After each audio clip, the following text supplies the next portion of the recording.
Jadi sebetulnya masalah-masalah samawi itu rangkai-merangkai mulai informasi langit zaman Nabi Nuh ngantos sinten Nabi Muhammad. Saat ini masalah samawi sudah ada jelas jelundrungnya, malah jadi sesat. Rupa-rupanya masalah Imam Mahdi Satrio Piningit utawa Ratu Adil. Mesia, saya kira repot. Dia Eden ngaku jadi Imam Mahdi. Ngono Solikin Joko Sopo jadi Satrio apa? Piningit. Mergo informasi langit panjang mulai kula nu bae ulama lan. Ono cerita Imam Mahdi, cerita kalau ada hatinya sudah kita percaya. Tapi ora usah diskusikan di depan. Ora tiap kiai pidato, saiki dunya ora adil, negara ora bener, ngenteni Imam Mahdi, ngenteni Ratu Adil. Nah, pendukung Demokrat dengan ngenteni Satrio Piningit Ratu ra Megawati loro. Jadi nak wong PDIP lene muni Ratu Adil, paham ya? Nah wong Demokrat munine Satrio Piningit. Paham ya? Nah wong kiai-kiai muni Imam Mahdi. Mergo dene muni Karmen enggak pantes ya. Jadi milih jeneng Arab dan Imam. Tapi ini fenomena agama. Dulu di Amerika ada David Koresh yang ngaku jadi Imam Mahdi. Di Indonesia ada Lia Eden sampai kemarin terakhir di Cirebon siapa yang ditangkap dulu. Kurtuk Cina, Tantawi itu ada Solihin dulu Joko Piningit.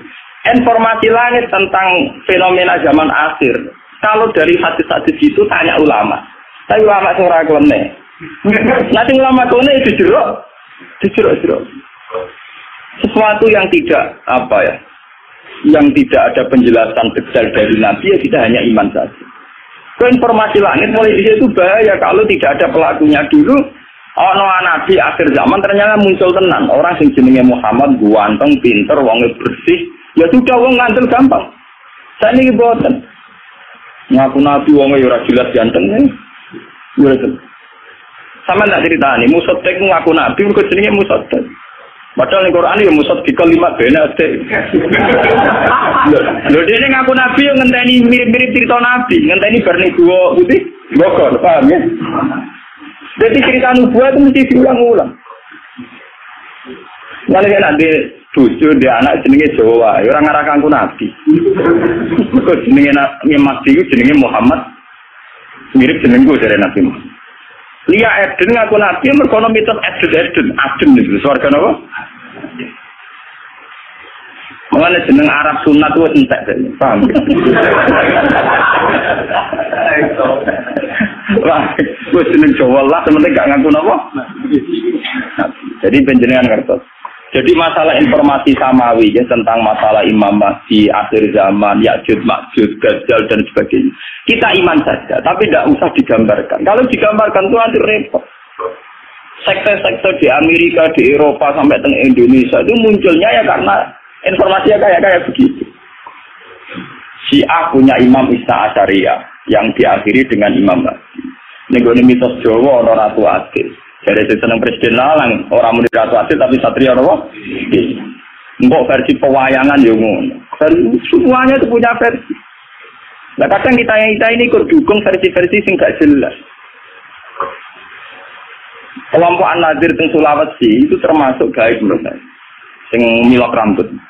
Niku alasannya pas diwawancarai ketua ini sederhana karena Nabi bilang bahwa Islam itu akan jaya lewat timur. Sulawesi itu timur, jadi gak lewat Jakarta. Pak kalimat apa? Kalimat apa? Dan di sini Nabi dari rambutnya dipilok. Hanya dulu sahabat itu rambutnya dipilok. Dulu itu kan karena zaman perang. Sahabat yang rambutnya putih itu nak perang agak gagah. Dan dia tak gagah kon milok abang. Ben seru. Paham ya? Lah saiki kiai milok abang kok rocker. Dulu itu sahabat itu rambutnya dipilok apa? Abang. Malah nih kalau Nadir, malah nih kalau nak orang dari sesat teman-teman kalau ya cocok, kalau seneng gak ngilokin itu. Wah, itu semuanya informasi langit. Mereka dari Nabi sebenarnya agama Islam kuat malah neng timur CRT Sulawesi budi kelompok lebih. Padahal pada timur tenan ya Jepang. Mereka negeri terbit matahari. Sulawesi timurnya arung tenanan. Tidak timur budi Jepang. Nah, Jawa Nabi maksudnya timur ora. Nah, timur hakiki berarti kalau putih. Bang malah karu-karu. Kayak begitu itu informasi langit. Cara ulama-ulama tasawuf dulu nakilu ilma dzalika ila Allah. Sudahlah kita tidak tahu persisnya. Pasrahna ning Allah Subhanahu wa taala. Karena kalau gitu kalau kita nebak pasti salah. Dulu ketika paham Syiah misalnya dulu. Sayyid Husain itu dibunuh pas 10 Muharram. Dan saat pembunuhan itu ada gerhana. Sayyid Ibrahim pas kabur itu ada gerhana. Nehru ketika mati, Jawaharlal Nehru teng India ya pas ada Sungai Gangga meluap bono. Tiap kematiannya orang besar memang ditandai alam. Nah dulu itu orang terjadi sekte. Jadi uang mati keren nak ditandai apa? Alam. Mati kok biasa-biasa wae ora seru. Mati seru pas gempa. Lah wali kabeh.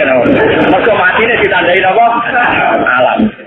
Tapi dulu memang begitu sampai ketika Sayyid Ibrahim enggak pundut, putrane Nabi Sangi Sayyidah Maria Al-Qibtiyah. Itu pas gerhana, sampai Nabi pidato. Makanya Nabi itu seorang ilmuwan, seorang pakar. Beliau seorang Nabi, tapi seorang ilmuwan. Kalau enggak, orang sesat terus. Sampai Nabi pidato. Inna samsa wal qamara ayatani min ayatillah la yaktifani limauti ahadin wala yaktifani li hayati. Matahari dan rembulan itu ayatnya Allah. Orang bakal gerhana karena kematian seseorang atau kelahiran seseorang.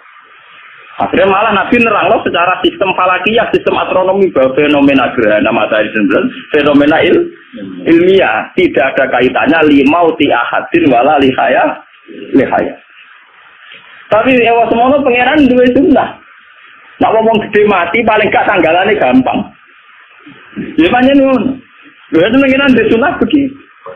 Kenapa Sayyid Husain matine pas Suro? Hal yang mudah dikenal orang Islam. Di tanggal 10 apa? Muharram. Itu kan luar biasa, sama dengan peristiwa-peristiwa besar dunia. Musa selamatkan Fir'aun di tanggal 10 Muharram. Nabi Ibrahim dibakar Namrud di pas 10 Muharram. Semua peristiwa besar dunia 10 Muharram. Zulala dan Husain dibantai di pas 10 Muharram. Akhirnya orang Jawa strategi peristiwa gede membah keris dan penting orang yang dikenak. Tapi sebetulnya ada sejarahnya, secara silsilah ada apa? Ini adalah kesalahan. Meskipun Nabi Sufyan atas nama ilmiah ngendikan nggak ada kaitannya gitu. Layang kesifani limau di ahadin wala dikaya. Ngane jimat haikal itu tulisannya orang arian itu perkarane wali-wali riyen ada meljimat. Niku ngenteni lintang pindah. Sinak rapi dah mulai sungi kakuati. Nah, banjir pindah ngalor ya seret ngalor, pindah itu ya seret. Ngene bentuke haikal ora karuan. Kaya bentuke sing nulis. Sing nulis ya wong bingung, sing nganggo ya wong.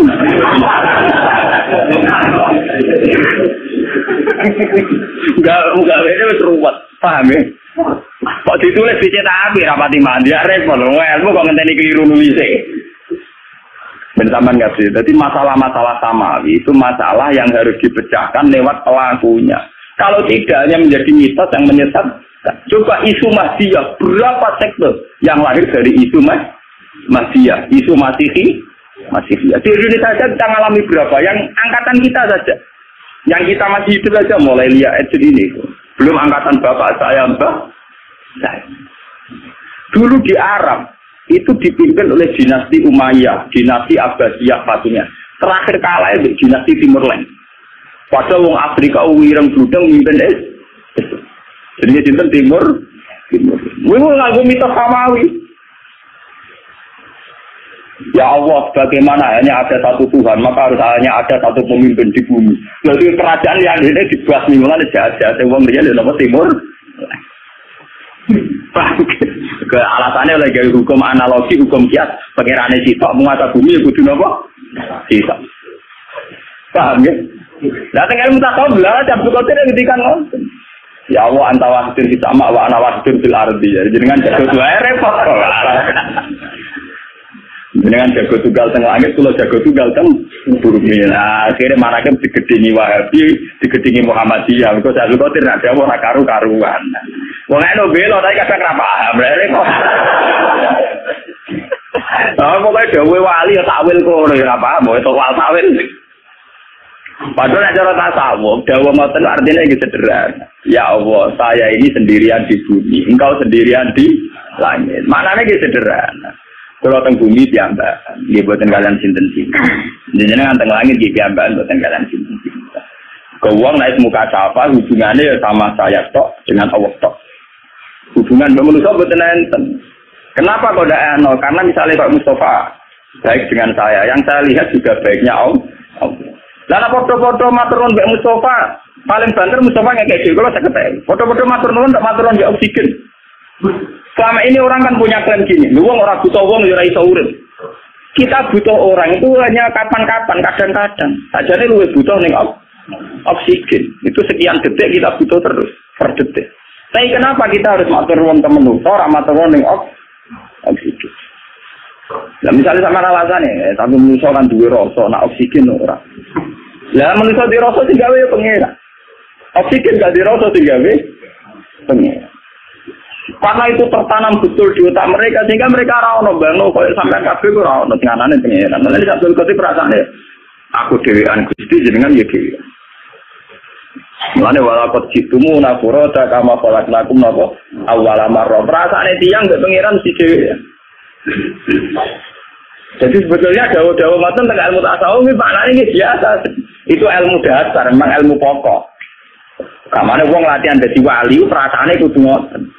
Ana dadi wali kok di murid ilang susah. Tamu akeh seneng wali anyaran.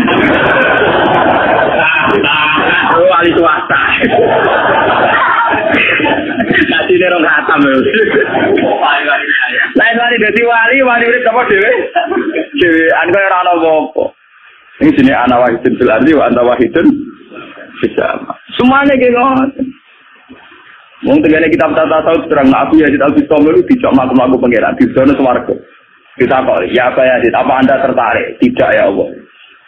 Zona neraka apa Anda takut? Tidak ya Allah. Orang di zona alam sing wida-wida ada ibil malakut. Apa Anda tertarik? Tidak ya Allah. Ya kamu tertarik apa yang engkau? Wajan kowe wali tenan jadi. Jadi wali-wali yang tertarik swarga neraka akhirnya cara Liga Inggris ta Italia klasmen papan tengah atau papan bawah. Mergo ujung-ujunge padha. Mulane cara kitab hikam nak ngenyek swarga neraka niku enak. Jadene hikam law asraqa laka nurul basirati la ra'aital akhirata aqraba ilaika min antar takhilal. Gula apa artinya? Karena memang itu saya cocok. Umpama kowe di nurul basira, roh akhirat ya saiki. Kowe ora usah ngenteni menuju akhirat. Akhirat ya saiki. Ora usah ngenteni mati, ora usah ngenteni kok ana swarga. Karena apa? Pada akhirnya surga itu masalahnya ridho Allah. Inti surga itu ridho Allah. Inti neraka itu ridho Allah dan suku Allah itu terjadi mulai sekarang. Yang paling kita inginkan mulai sekarang juga ridho Allah. Yang paling kita takuti mulai sekarang ya suku. Kenapa kamu takut yang nanti? Kowe wedi neraka, mergo sampeyan suku Allah. Kepengin swarga mergo sampeyan ridho Allah. Kayak saiki pangeran cek nganggur. Ridho Allah dan suku Allah jalan mulai sekarang. Maka di nur basirah tenan yo berburu ridho Allah yo mulai sekarang. Takut dari suku Allah yo mulai. Pangeran anane saiki kok konteni nganti tok. Baru kesuwen baru teng arah hikam napa? Injil lau asraqa laka nurul basira la ra'aital akhirata aqraba ilaika min antar tasila ini. Paham? Lah nek makom mulus diarani makom fana. Cara bahasa tak tahu ke makom mati roh rasa. Paham ya? Kalau ngono ora usah mbok sedekah ora rapati matur nuwun rugi. Yo ora usah mbok bisa ira-ira gelo. Dadi yo rugi. Paham ya? Lo tak tahu itu kiai-kiai sing cek matur nuwun tenanan iku cek enak. Yo ora mati matur nuwun. Jadi sebetulnya surga itu masalah ridho. Wah, neraka masalah. Lah anak pancen kowe yakin ridho Allah itu ada mulai sekarang. Subhanallah ya ada mulai sekarang karena Allah ada mulai sekarang. Gue yo lakoni saiki. Mungkin perasaan pulau nyaman oleh ani pulau ya rata warga bija boleh pulau nyangka mulai kayak gini keluarga. Tapi kemudian aliran ini dibaca oleh orang syariat sesat. Dia nggak percaya surga neraka. Lalu syariat itu nyerah tahu pak, beliau itu udah tahu. Pahami yang mulai sesat mereka. Saya ngeklaim takau adalah mau bingung sempurna.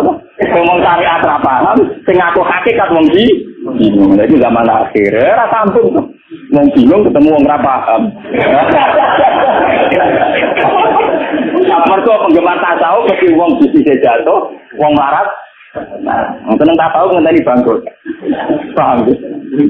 Nah, pengusaha kok seneng klub tasawuf, klub ngono mesti klub bingung. Dia sukses orang Arab dalam klub itu.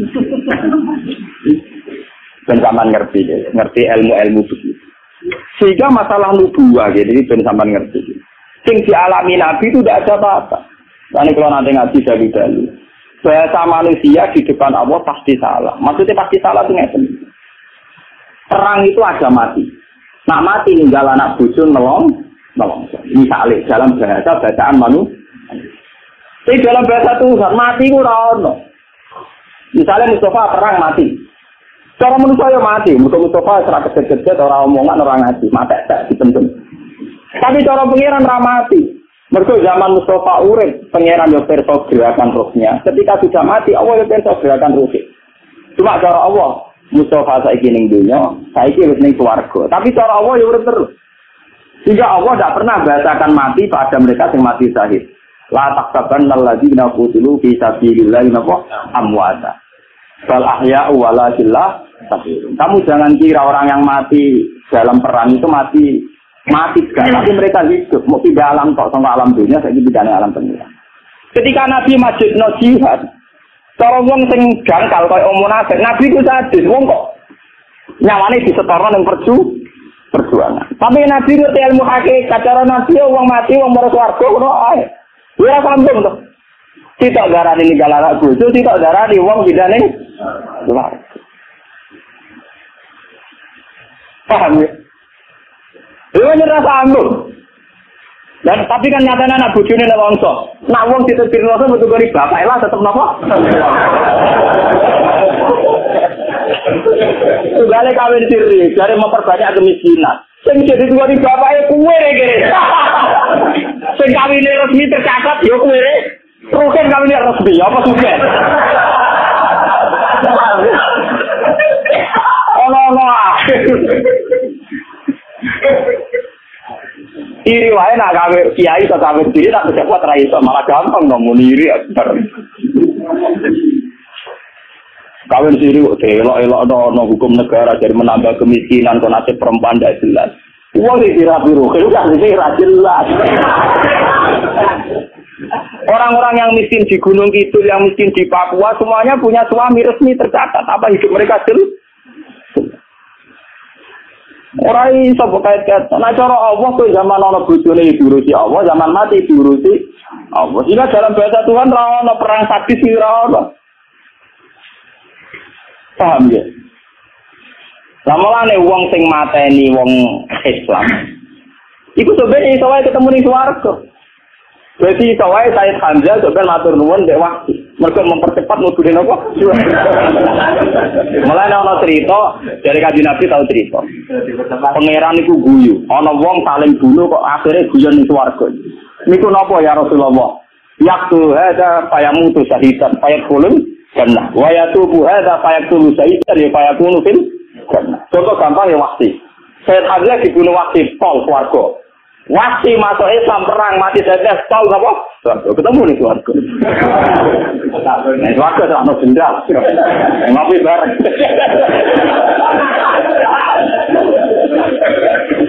Itu karena dalam bahasa Tuhan ini begitu. Ini dalam bahasa apa? Tuh. Mana bahasa yang manusia berpengiran bisa lah tahtaban alladziina qutilu fi sabilillahi amma sa istilah Quran bal ahya'u walakin la tashurun. Mereka itu hidup cuma kamu tak tahu. Mulane manusa mesti goblok. Wong darane urip Mustafa mergo ngalor ngidul ngetan ngulon mangan doyan opo ae darane urip. Nah cara pengiran juga jasad itu gak penting, sementing ruh. Ketika Mustafa mati ya dipenting jasad, ruh mau pindah ngoten. Ruh gak pernah mati. Mulane ra ono ning Quran hadis roh mati wae selalu naka anir roh kulir roh kobit amri nopo. Roh urusan roh ra ono urip ra ono mati.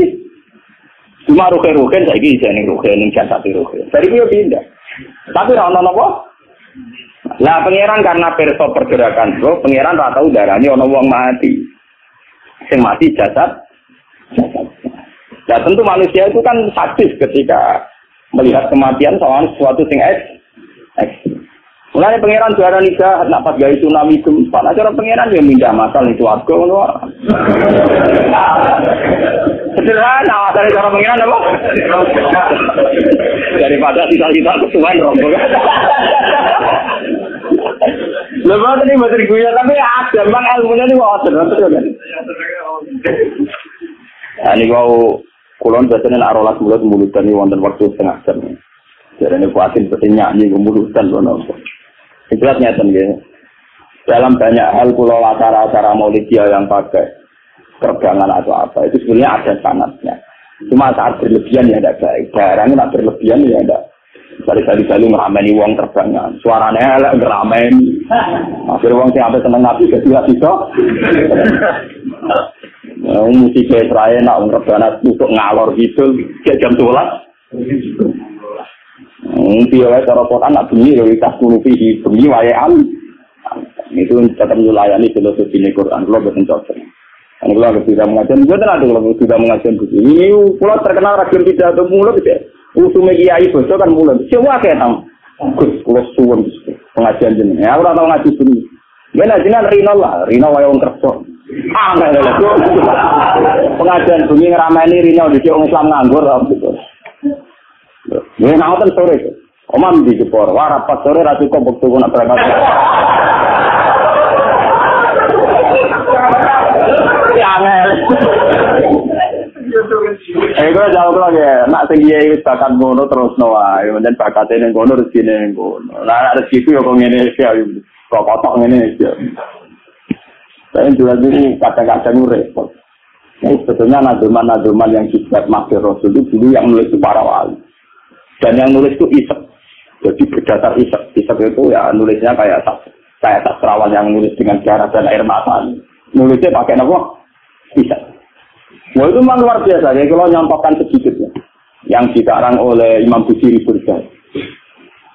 Itu bahkan ketika diamalkan oleh ilmu tirakat. Misalnya dipasani atau apa itu ya roh tenang. Karena memang nulisnya itu tidak sadar. Pakai apa? Isek. Pakai apa? Isek.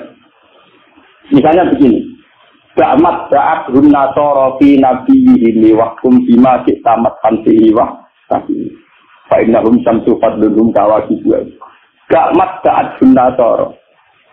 Masalah memuja Nabi itu tinggalkan tradisi Nasrani, yaitu memuja Nabinya sampai menaikkan Nabi kastanya dekat dengan kasta ketuhanan. Maka kata berdah, Ba'amat ba'abhun nasara. Tinggalkan tradisi Nasrani dalam muja Nabi. Nah, jadilah kersane Allah masih kelompok Syiah, kelompok Wahabi, kelompok Sunni. Mesti sing dipuji Nabi sisi perjuangan. Nabi tahu diduduki nganti berdarah, Nabi perang nganti berluka. Dengan sisi-sisi kemanusiaan Nabi luka berdarah, kita anak Nabi ini unggulnya karena berjuang demi Allah. Bukan punya keunggulan yang mendekati Ulia, misalnya Isa terbang. Mungkin anak pangeran tak pantas dipendem ning bumi, pantas dipendem ning langit. Repot kok. Ngelem tapi akhirnya meleset. Jadi Nabi Muhammad kan boten. Semua penggila atau penggemar Nabi Muhammad dengan jagat-jagat ini. Nak ngelem mesti unsur perjuangan. Sia-sia wong kafir, diusir, dilukai. Justru semua maksudnya seputar kemanusiaan. Nah, lapat-lapat yang diberjanji di Liga, di Maulid itu kayak itu. Ini apa? Gakmat ga'adun nasol. Karena sampai kalau sampai kepleset kayak tragedi nasol. Itu melepas Isa berlebihan nanti menyentuh apa arah apa ulu. Itu misalnya nanti mati lewat jadi ini diangkat ning langit. Repot. Mulane kiai-kiai sing fanatik itu pusing. Kasus salah berkucut. Kiai ini kuwotok fanatik. Angger ana tanggal tertentu dari kenaikan Isa Al-Masih. Bahasa nasional kenaikan Isa Al-Masih. Pusing kan. Ditulisi kenaikan kok malah iman apa? Kenaikan lagi ditulisi jadi bahasa nasional kenaikan Isa Al-Masih. Nanti ketemu kula. Wafatnya Isa Al-Masih ya bingung dari Nabi Isa juga. Wapat wis dadi bahasa nasional ana tanggal wafatnya, tanggal lahir, ana tanggal kenaikan. Jadi kalender Islam bingung berwaya tanggal itu. Namun wafatnya yo dene ora iman, nak iku wafat. Muni kenaikan dene rapati yakin nak naike kaya versi Nasrani. Muni kelahiran dene yakin ndak tenan Yesus dilahirkan 2 Desember. Ya itu. Walhasil itu bingung. Biasanya kalender tertentu yang bisa foto-foto mesti bahasa itu gak waduh bahasa nasional. Mungkin ini menghindari. Biasanya itu yang katanya, ya repot. Apa kalender itu yang katanya repot? Nah, jadi khawatir. Penerbitnya khawatir bela apa? Bela iman. Sementara orang Islam radikal kalender ngono, misalnya penobatan Muhammad jadi nabi kan gak ada. Mau lidur Rasul. Tahun baru Hijriah Islam. Nah, Kristen kan bisa kabeh kenaikan wafat. Sama apa? Lagi. Nah, kalau dari Islam mesti ora dipercaya. Masa wis kata